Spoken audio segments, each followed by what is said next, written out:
Hi, I'm Dr. Rose. I teach exploring art history and classes on ancient Roman and medieval art.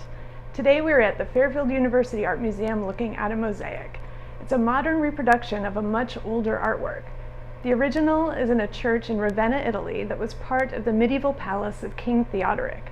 In the church, it's hard to see because it is 40 feet above your head next to the ceiling.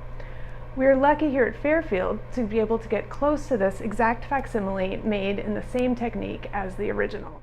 Small colored cubes called tesserae have been placed into mortar to make the picture. We see that the surface isn't smooth. That was on purpose.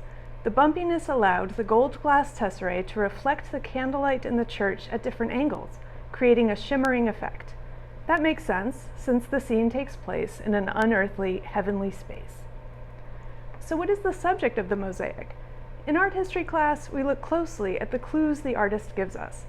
It is not earth, but there are sheep and goats.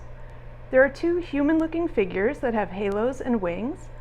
Because this was made for a church, they must be angels. There is a seated figure with a halo and purple and gold robes.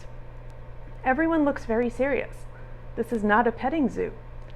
The scene is actually a parable from the book of Matthew in the New Testament. Matthew describes the end times with angels and Jesus sitting on a throne dividing people, quote, as a shepherd separates the sheep from the goats, unquote. The division is to separate those who will enter the kingdom of heaven from those who are damned to eternal punishment.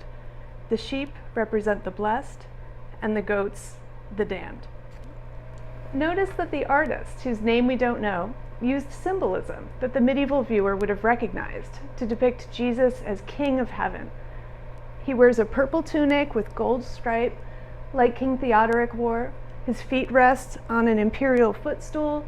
His halo is adorned with jewels. The angels flank him the way military guards flanked emperors. There are more questions we can ask. Why doesn't Jesus have a beard? Why are the angels red and blue?